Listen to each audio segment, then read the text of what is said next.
ابھی ہم اپنے لیسن نمبر 6 موشن ٹوننگ کا جو لیسن ہے اس کی بیسک موشن ٹوننگ ہم نے دیکھ لی ہے.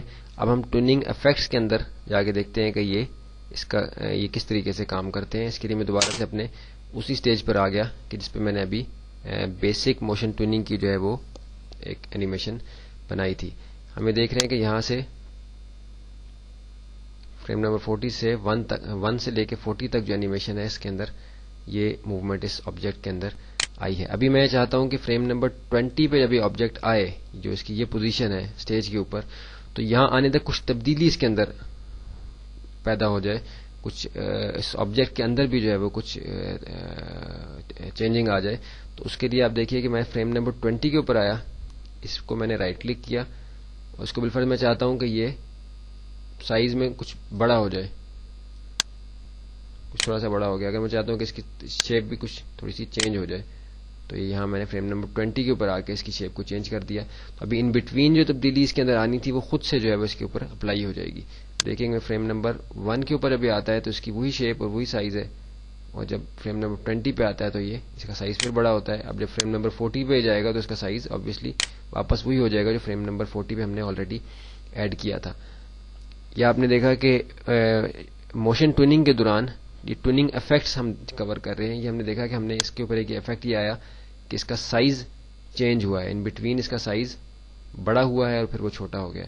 اب بالفرض میں چاہتا ہوں کہ فریم نمبر 1 پہ اس کا کلر اور سائز یہی رہے جو ابھی ہمیں نظر آ رہا ہے. فریم نمبر 20 کے اوپر اس کا سائز جیسے ہم نے چینج کیا, ہم یہ چاہتے ہیں کہ یہاں اس کا کلر بھی چینج ہو جائے اور فریم نمبر 40 پہ آنے تک یہ دوبارہ اسی سائز اور کلر کا ہو جائے جیسا کہ یہ فریم نمبر 1 کے اوپر تھا.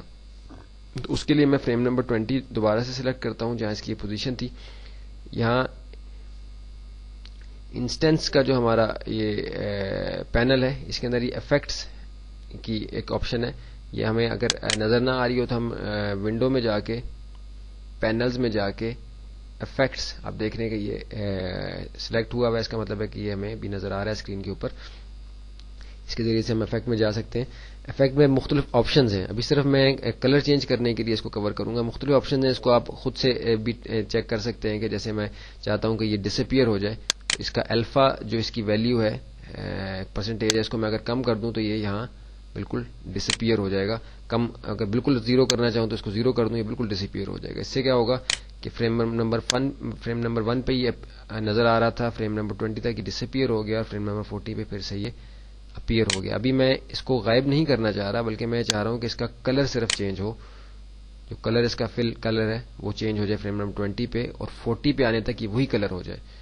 تو میں یہاں سے جا کے ٹنٹ میں جا کے اس کے بیسک جو ڈفرنٹ کلرز کی جو آپشن ہے یہاں سے اس کے کلر کو میں یہاں سے چینج کر دیتا ہوں. ڈیفالٹ میں کیونکہ بلیک تھا اس لیے خود سے یہ بلیک ہو گیا اس کو اپلائی کرنے کے فوراً بعد. میں چاہ رہا ہوں کہ اس کا کلر جو ہے یہاں میں چاہ رہا ہوں کہ یہاں اس کا کلر ریڈ ہو جائے. ابھی کیا ہوگا کہ فریم نمبر 1 سے لے کے فریم نمبر 20 تک یہ اینیمیٹ ہونے کے دوران اپنا سائز بھی چینج کرے گا اور اپنا کلر بھی چینج کرے گا, اور فریم نمبر 20 سے فریم نمبر 40 تک یہ دوبارہ سے اپنا سائز نارمل سائز کے اوپر آ جائے گا اور کلر بھی اس کا نارمل ہو جائے گا. ابھی میں انٹر کر کے اس کو فریم نمبر 1 پہ لا کے پلے ہیڈ کو اپنے انٹر کروں گا تو آپ دیکھیں گے کہ ساری تبدیلی اس کے اندر جو ہم ٹوننگ افیکٹس کے اندر دیکھ رہے ہیں یہ ساری تبدیلی واقع ہو جائے گی.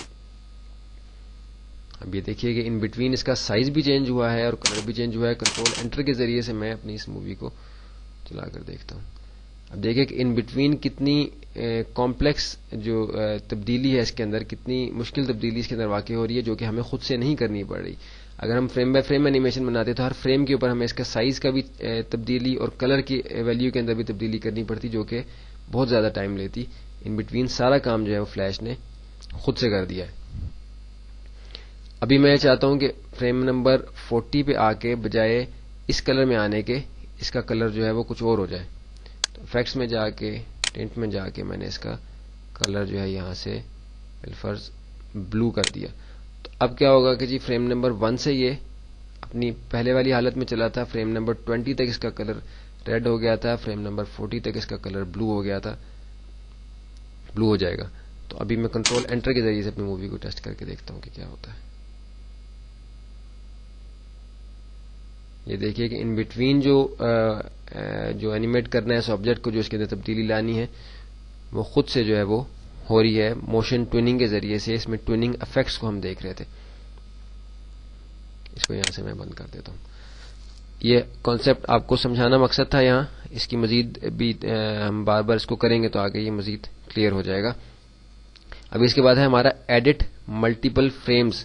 لیسن نمبر 6 موشن ٹوننگ کا لیسن. ایڈٹ ملٹیپل فریمز کی جو آپشن ہے، ابھی کیونکہ ان بٹوین جو فریمز ہیں یہاں سے ہمیں الگ سے ایڈٹ نہیں کرنے، اس لیے ہم اس سٹیج کے اوپر اس ایڈٹ ملٹیپل فریمز کو نہیں کریں گے، بلکہ ایک لیئر یہاں اور ایڈ کر لیتے ہیں.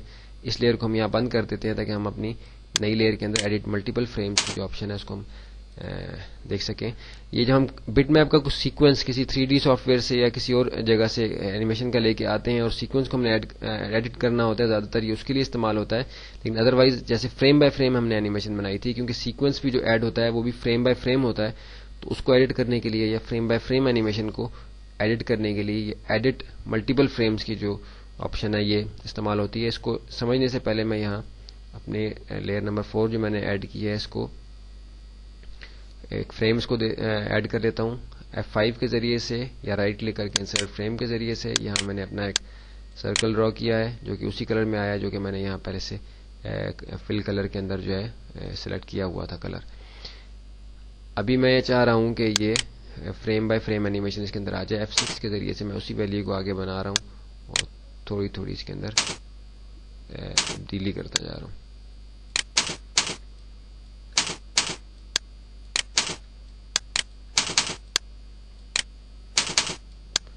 ابھی یہ ایک مختصر سی اینیمیشن میری یہاں بن گئی ہے. ابھی ہم دیکھتے ہیں کہ بالفرض میں فریم نمبر 4 کے اوپر ہوں. میں اپنے آبجیکٹ کی جو اینیمیشن ہے اس کو میں چاہتا ہوں کہ یہ ایک جگہ سے دوسری جگہ موو ہو جائے، بجائے یہ ادھر لیفٹ سے رائٹ کو موو کرنے کے اسٹیج کے نچلے حصے میں لیفٹ سے رائٹ کو موو کرے. تو اگر میں اس آبجیکٹ کو یہاں سے اٹھا کے نیچے لے آؤں تو اب کیا ہوا ہے کہ فریم نمبر 1 2 اور 3 کی اینیمیشن اسی جگہ رہ گئی، فریم نمبر 4 نیچے آ گیا اور 5 6 7 8 جو ہے دوبارہ سے اسی جگہ پہ ہیں. یہ ساری اینیمیشن میری موو نہیں ہوئی، جبکہ میں چاہتا تھا کہ میری ساری اینیمیشن جو ہے وہ کنٹرول Z کے ذریعے سے میں اس کو واپس لے آؤں گا. میں چاہتا تھا کہ یہ ساری اینیمیشن کی جو ہماری لائن تھی پوری لیفٹ سے رائٹ کو جو اینیمیشن تھی اس آبجیکٹ کی، یہ ساری کی ساری نیچے آ جائے یا ہاریزونٹل ورٹیکل ہو جائے یا اس کو ہم اسکیل کر دیں یا کچھ اس کے اندر تبدیل لے آئیں. تو ہم کسی ایک کو کر سکیں گے، ہم ساروں کو اکٹھا نہیں کر سکیں گے. اس کے لیے ایڈٹ ملٹیپل فریمز کی آپشن یہ ہماری ٹائم لائن کے نیچے ایڈٹ ملٹیپل فریمز کی آپشن ہے. اس کو میں کلک کروں گا جیسے ہی تو آپ یہ دیکھیں گے کہ آنین سکن کی طرح سے ہی یہ ہمیں نظر آ رہا ہے کہ یہ سارے فریمز ہمیں اپیئر ہو گئے ہیں. اس کی رینج کچھ کم ہوئی بھی ہے، اس کو میں فل کر لیتا ہوں تاکہ سارے فریمز جو ہیں میرے اس کے اندر آ جائیں. اب میں اپنے اسٹیج کے اوپر آ کے ان ساروں کو سلیکٹ کر لوں گا تاکہ سلیکشن ساروں کی ہو جائے، کچھ کی نہیں ہوئی بھی تھی وہ بھی سلیکٹ ہو جائے. اب بالفرض میں چاہتا ہوں کہ یہ نیچے آ جائیں. تو اب کیا ہوا کہ میری اینیمیشن اب میں اگر موو کرتا ہوں تو یہ اینیمیشن ساری میری ایڈٹ ملٹیپل فریمز کے آپشن کو آف کر کے میں نے دیکھا کہ ساری کی ساری اینیمیشن جو ہے وہ نیچے آ گئی. اب بالفرض اگر میں یہ چاہتا کہ میری یہ جو اینیمیشن ہے یہ بجائے ہاریزونٹل چلنے کے یہ ورٹیکل جو ہے یہ موو ہو اوپر سے نیچے یا نیچے سے اوپر یہ جائے، تو اس کو سلیکٹ کر کے رائٹ کلک کر کے میں نے یہاں سے روٹیٹ کر دیا. روٹیٹ کی آپشن کو ایکٹیویٹ کر کے اس کو یہاں سے موو کیا، اٹھا کے میں نے یہاں رکھ دیا. اب اگر میں اس کو ایڈٹ ملٹیپل فریمز کی آپشن کو آف کر کے دیکھتا ہوں تو یہ اس جگہ اینیمیٹ ہو رہی ہے بجائے اسٹیج کی اس جگہ اینیمیشن اس کی اینیمیشن جو تھی وہ اس جگہ ہونے کے بجائے یہاں موو ہو گئی. تو اگر کئی فریمز کو اکٹھا ایڈٹ کرنا ہو تو ایڈٹ ملٹیپل فریمز کے ذریعے سے آپ سلیکٹ کر کے جتنے فریمز کو ایڈٹ کرنا ہے اس کی رینج آپ اس کو دے کے یہاں سے تو پھر آپ ان کو موو کر سکتے ہیں ایک جگہ سے دوسری جگہ، تو وہ سارے فریمز جو ہیں وہ اکٹھے موو ہو جاتے ہیں. یہ ہمارا ایڈٹ ملٹیپل فریمز تھا. اس کے بعد موشن گائیڈ ہے ہمارا لیسن نمبر 6 کا. اس کو ہم اگلی مووی میں دیکھیں گے کیونکہ یہ ایک بہت اہم چیز ہے کہ یہ کس طریقے سے ہم اپنے اینیمیشن کو بجائے اسٹریٹ موومنٹ کے رائٹ ٹو لیفٹ اور ٹاپ ٹو باٹم اسٹیج پہ موو کرانے کے بجائے اگر ہم اس کو کوئی ٹریک دینا چاہتے ہیں کہ جس پہ وہ موو کرے اور جو کمپلیکس ٹریک ہو جس میں ٹرنز ہوں اور اس طرح کر کے ہو، تو وہ ہمارا آبجیکٹ کس طریقے سے موومنٹ لے سکتا ہے. یہ موشن گائیڈز کے اندر ہم اس کو کور کریں گے. اس کی ڈیٹیل آگے ہماری گائیڈ لیئرز کے اندر بھی آئے گی جو کہ ہمارے اگلے لیسن میں آئے گا انشاءاللہ. اگلے ایک لیسن میں ہمارے جو گائیڈ لیئر ہے اس کو بھی ہم نے ڈیٹیل سے دیکھنا ہے. تو اب ہم اگلی مووی میں چل کے دیکھتے ہیں کہ موشن گائیڈ جو ہے وہ کس طریقے سے کام کرتے ہیں.